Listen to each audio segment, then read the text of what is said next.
Did you know that most divorces after 50 are initiated by women, and not because of cheating or abuse, but emotional disconnection? Why do strong men stay calm when women become storms? And what do Stoic men know that others don't?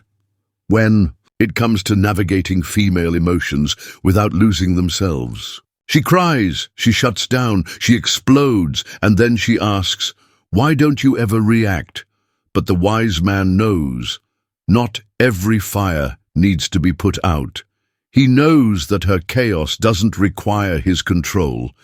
It requires his clarity, because the grounded man doesn't silence her emotions. He doesn't fix them. He feels them without becoming them, and that changes everything. What if you could respond without reacting, hold space without being swallowed, lead without losing your peace? In this video, we'll explore what only Stoic men understand about female emotions, especially after 50, and why mastering this makes you unshakable. Let's dive in. When you're in your 20s or 30s, emotional drama feels like part of the game. You fight, you make up, you confuse intensity with love. But after 50, the game gets old. You don't have time to be pulled into storms that aren't yours. You don't have energy to decode mood swings every other weekend. You're not looking for a spark that burns. You want a flame that warms. That's why understanding female emotions, not suppressing them, not fearing them, but truly understanding them, is the secret most men never learn.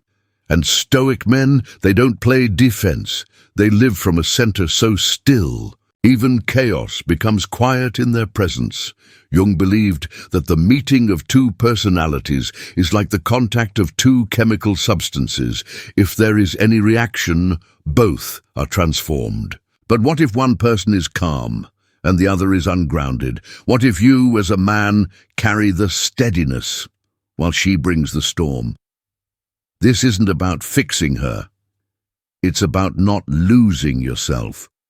Because the more grounded you are, the less reactive you become. And the less reactive you become, the safer she feels, even when she doesn't understand why. That's the paradox most men miss. When you stop trying to manage her feelings and start mastering your own presence, everything shifts. Let's look at how. I remember the first time I felt it. We were sitting at dinner. Nothing special. Grilled salmon, a glass of wine, soft music in the background. I thought everything was fine until she put down her fork, stared at me and said, "You're not hearing me." There was no anger in her voice. Not yet, but I could feel the waves building. Her eyes glassed over, her breathing changed, her words got faster, louder, sharper, like she was chasing a thought she couldn't catch. I had no idea what triggered it. A glance, a phrase I didn't mean, maybe something I didn't say at all. But suddenly I was no longer eating dinner. I was standing in the middle of an emotional storm. No map, no warning. And I did what most men do. I shut down. I froze. I tried to fix it. Then I tried to explain, and that made it worse. Jung believed that emotion is the chief source of consciousness, but when a woman is emotionally flooded, she's not trying to destroy you, she's trying to survive herself. When her nervous system is overwhelmed, when old, wounds are triggered, when words come faster than clarity, she doesn't need your logic, she needs your presence. But presence is hard when you feel under attack. Have you ever been in a moment like that, where you felt like a stranger in a conversation that wasn't yours? Where you were being yelled at, not for who you are, but for who she felt in that moment? If you have, you're not weak, you're human. But here's what Stoic men do differently. They don't react, they don't defend, they don't run, they breathe. They stay grounded, not to fix her, but to anchor the space. Because sometimes the strongest thing you can do is not add more noise. You don't need to outshout the storm. You just need to outlast it. And slowly she comes back, not because you controlled her, but because you didn't leave her alone in her chaos. Let's talk about the opposite now. When she stops talking altogether. It didn't start with a fight. That's what confused me the most. There were no harsh words, no slammed doors, no accusations or drama. Just silence. At first, it was easy to overlook, a slightly longer pause before she answered a question. A half smile.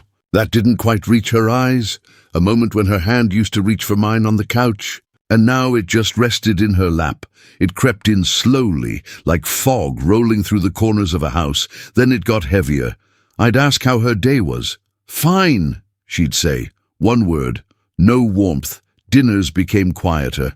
I'd cook her favorite meal. She'd eat 3 bites, thank me politely, and stare at the TV without really watching. No arguments, no breakdowns, just an invisible wall growing between us. And for men like us, that kind of silence is unbearable because we were raised to solve problems, to do something when things don't feel right. So I tried to fix it. I brought her flowers.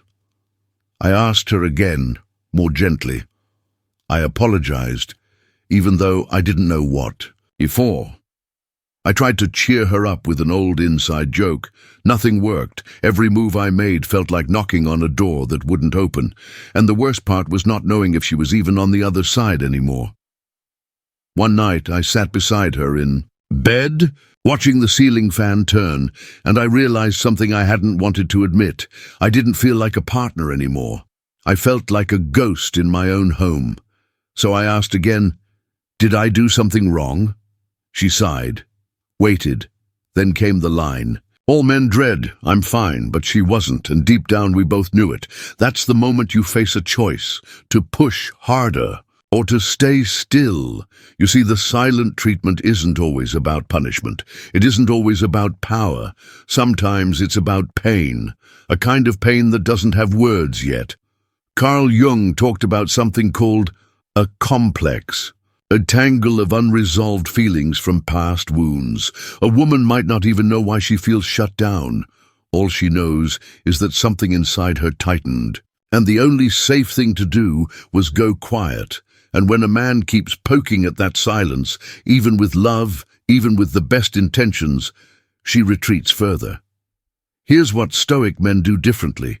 They recognize the silence as a message, not a rejection, not a punishment, but a signal.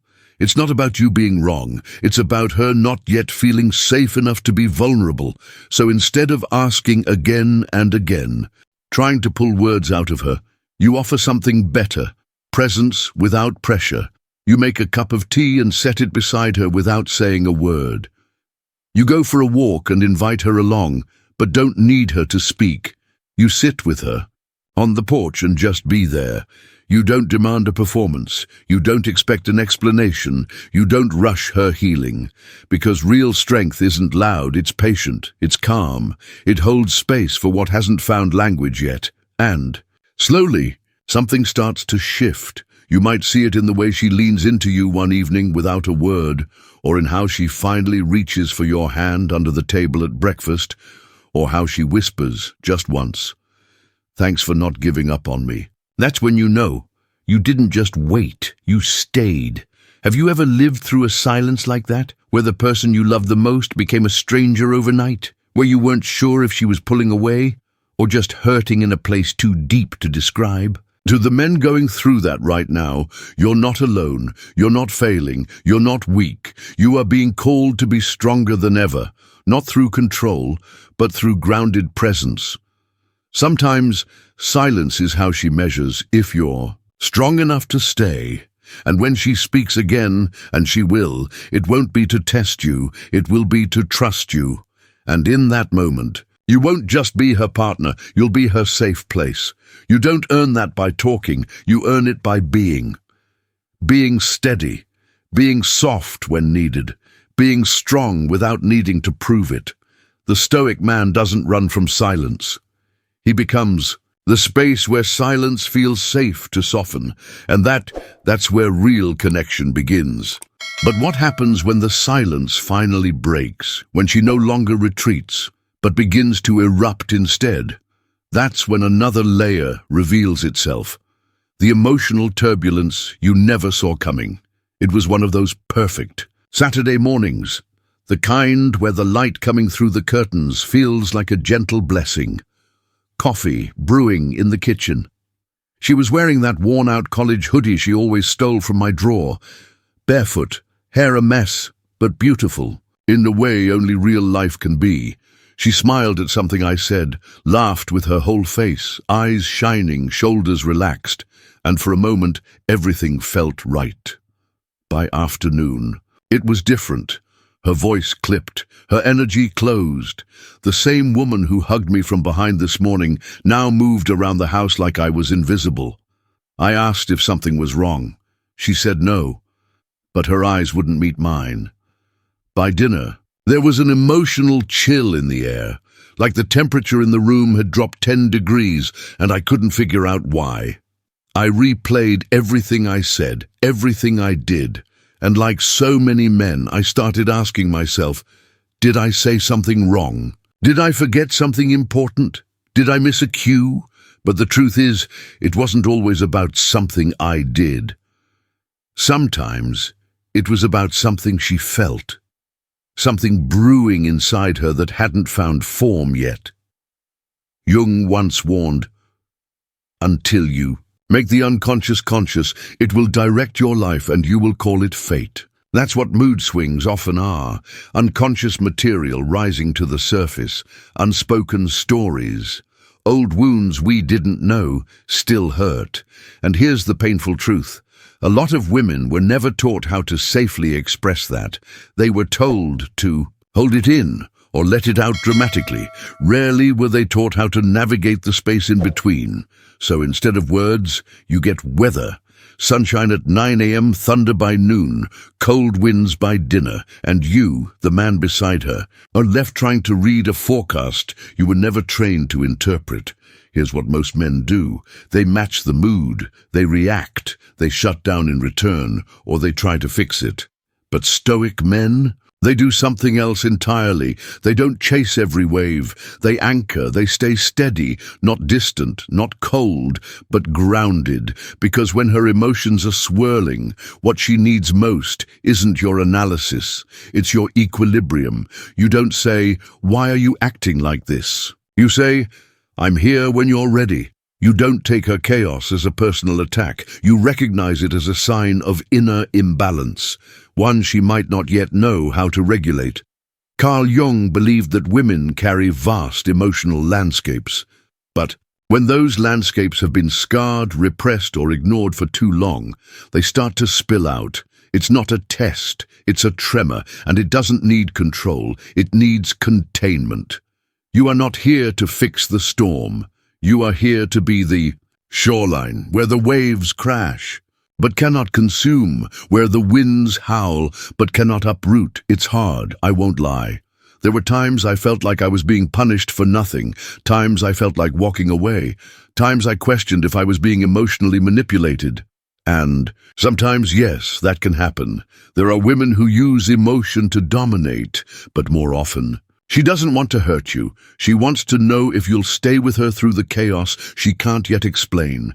Have you ever seen her cry, then laugh 5 minutes later, yell, then crumble, pull you close, then push you away? It's confusing, exhausting. But it doesn't mean she's broken. It means she's human and you. You get to decide if your strength is reactive or reflective. Stoic men don't react. They reflect. They regulate. They create a space where intensity doesn't have to mean instability. Because the truth is, most emotional women are not looking for a man who gets it right. They're looking for a man who stays right there when things go wrong. And if you can be that man, she will begin to self-regulate. She will find peace in your presence, because your calm gives her nervous system permission to calm itself. So the next time you see her shift, don't rush to fix, don't pull away. Just be still, be solid, be soft. Be strong enough to not need to win the moment, and watch what happens. Because when you become that steady space, she doesn't need to fight to be heard. She learns to speak gently. Have you ever experienced this with someone close to you? Comment 1 if you've seen her mood shift in a single day, from warmth to distance. comment too if you've ever blamed yourself for something that turned out to be unspoken pain, and that's when real love begins to breathe. I've lived through the moments that leave no bruises, yet somehow break you open. There were times I stood in the kitchen, stunned, as she unraveled in front of me, tears falling faster than I could form words. And I had no idea what I'd done, no map, no instructions, just the weight of her emotions crashing into my stillness. There were evenings when silence wrapped around our home like a fog, not peaceful, but heavy. She was there but distant. Her body shared the same space, but her spirit had drifted somewhere I couldn't follow, and I lay awake beside her, wondering how closeness could feel so cold. And then there were the shifts, the days that started with soft laughter and ended in tension I couldn't trace. Her moods turned like the weather, without forecast, without explanation. I searched for patterns. I blamed myself. I blamed her. I spiraled. But in time, I stopped looking outward. I started asking deeper questions, not about her, but about me, because every emotional storm she carried revealed something buried in my foundation, my need for control, my discomfort with vulnerability, my fear of not being enough, or of being too much. That's what no one told us, that her fire might illuminate the shadows we've refused to face, in ourselves. So now I ask you, brother, not with judgment but with quiet honesty, which of these storms have you weathered, and which ones are still calling you to rise? Because behind every confusing moment is not just a woman's chaos, but a man's chance to meet himself more deeply. And maybe that's what this journey was about all along. Let's move to the final part, where all of this comes together and you decide what kind of man you truly want to be. So what now?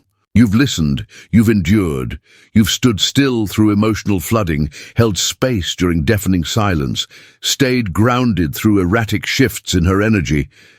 But maybe you still wonder, is it worth it?